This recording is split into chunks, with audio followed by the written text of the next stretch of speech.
So folks, overall, this Prehistoric knife has really held up. I'm quite impressed. I don't have to run any edge work on it. We're still nice and sharp, but after continuous work, I'm sure I'll have to do so. And that's expected with a stone blade. It's just kind of the nature of its design. But I can definitely get some more use out of this, and I will in the future.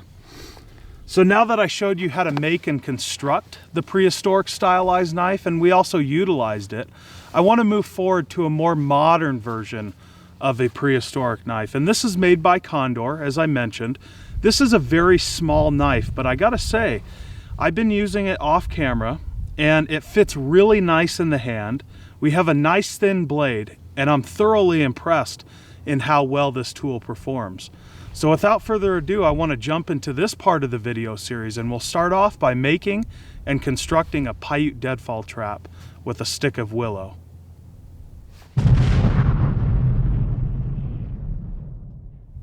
Well, before we get into the testing of this knife, I figured it would be appropriate to discuss some of its specifications as well as the materials used in the knife's construction. So first of all, the total length is 5 5/8 inches.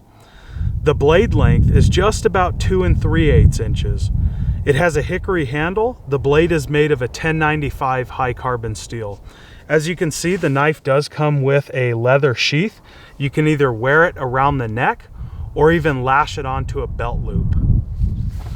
To make this Paiute deadfall trap, we'll first start off by cutting sections of this willow. I'll cut my post stick and then my lever stick. So the lever stick is quite longer compared to the post stick. So I'll just beaver chew into this wood. The knife comes pretty sharp right out of the box. It's not shaving sharp, but it's sharp enough to perform these tasks in cutting through wood. I'll flip it over.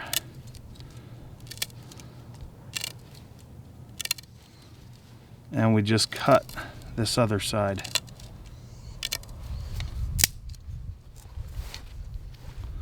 Okay, so that is our post stick. And towards the top, I'll remove material and create a point.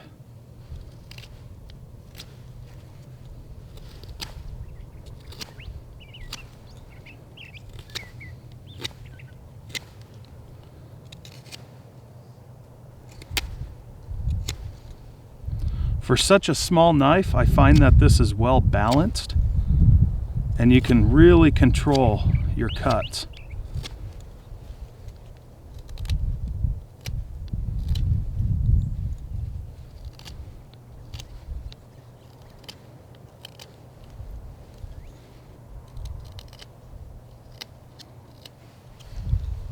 Okay, so there is the start of our post stick.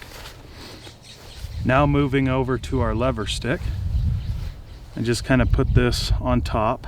And remember, I leave a bit of material so as this trap springs and it releases, the components fly over the trap and land on top or around it. I don't want these components getting stuck underneath the stone. So I will cut about right there. So right underneath that node.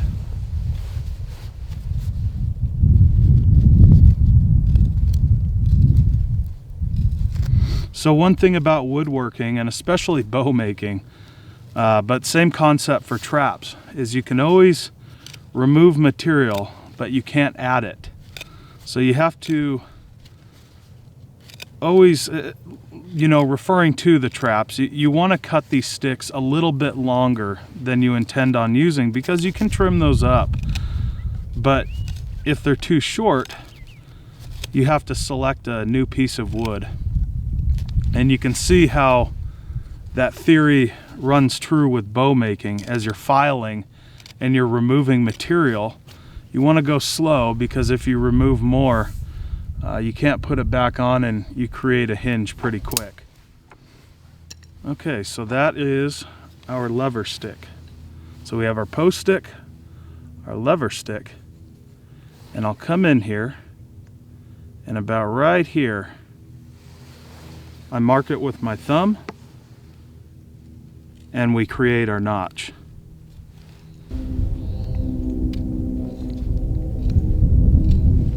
Okay, for the toggle stick, I just remove material along these sides of what's left over. There's a bit of a knot, but that won't be an issue.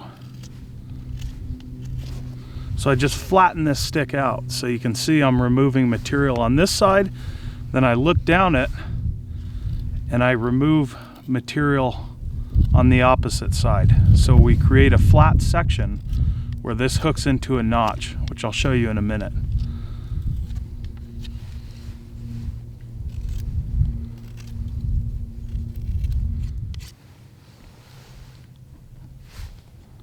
A little bit more material on this side. Okay, so we have our toggle now pretty well constructed. I'll just cut that portion off of the body of the stick.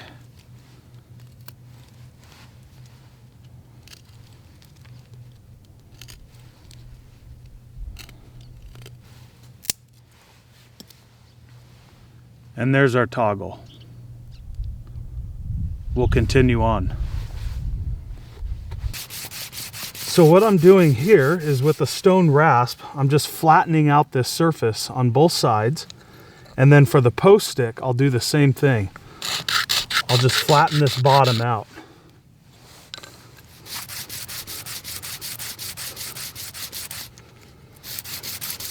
Now I create the notch for the toggle stick, and I just measure things up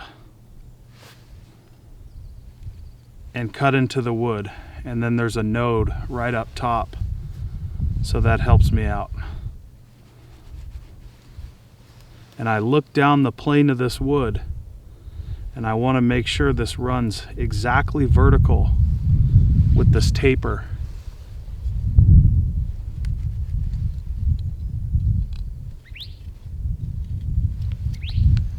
You don't want to cut too deep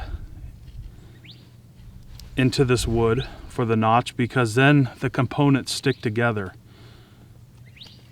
What this does is it just helps this toggle stick from rocking up and down as you set your trap. Think of it as a seat rather than a locking mechanism.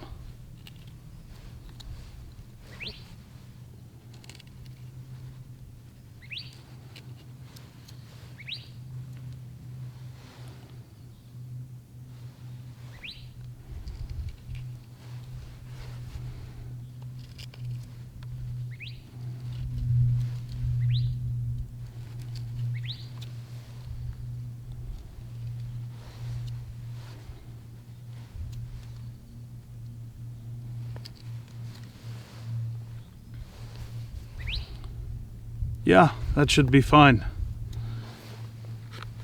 Okay, we'll string this trap up and get this thing set. And here's a trap set up. You can see I have it on a raised platform. So the animal comes in, nibbles on the bait stick, the components release, and the stone crushes the animal.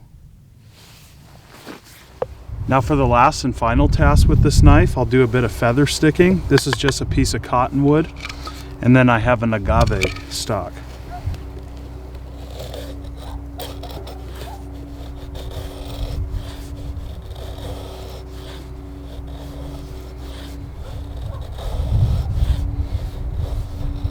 With the thin profile, you can see we can get these nice feathered cuts. And that really helps out. That thin profile is exactly what I look for in a tool.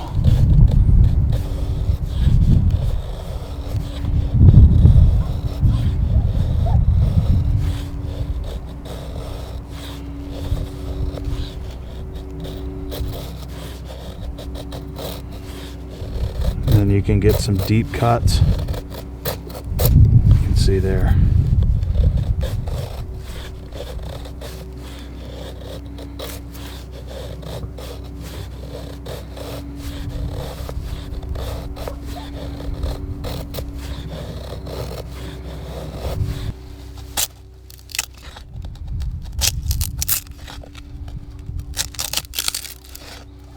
You can see how fibrous that agave stock is.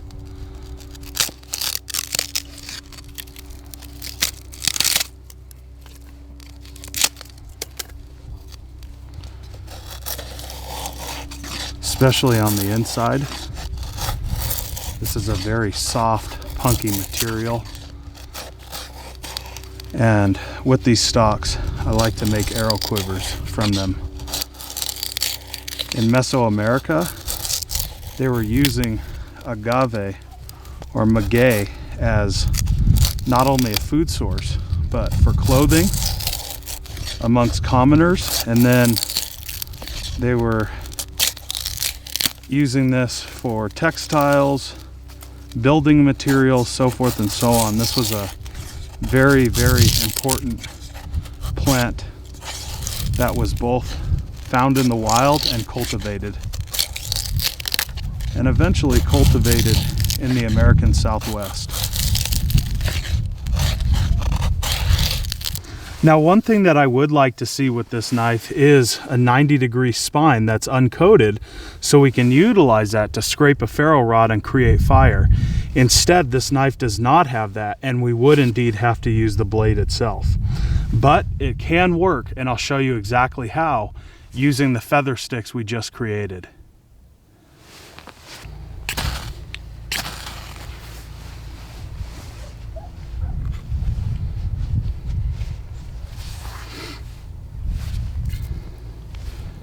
And we can add that agave that burns really good.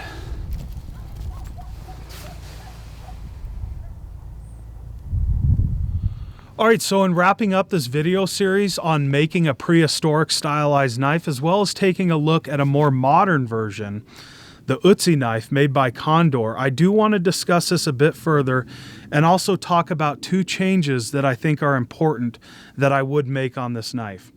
So first of all, I really like the way that this performs. It slices well. The blade profile is excellent.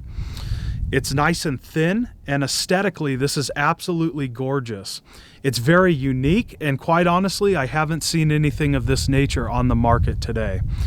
With that said, the first thing that I would change, and probably the least important, would be to remove this coating on the spine so we can use this to create fire using a ferro rod. Create a 90-degree angle, and you're set. And by far the most important thing, the second change that I would make, elongate this handle. I find when utilizing this knife, it is a bit difficult to control when cutting. By elongating it, you gain that control and it solves that issue. So that is the most important thing that I would change about this. But otherwise, I really am enjoying this knife. I think it's a great tool, and overall, I am impressed.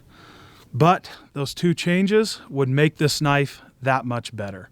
So with that, folks, I do appreciate you joining me for this video series. If you enjoyed it, give us a thumbs up, subscribe to the Primitive Lifeways channel on YouTube, and share this video throughout social media. It really helps us to grow and expand, and most important, it helps us reach a wide, diverse audience. So with that, I'm Jeff with PrimitiveLifeways.com, and we'll catch you in the next one. Thanks for watching the series.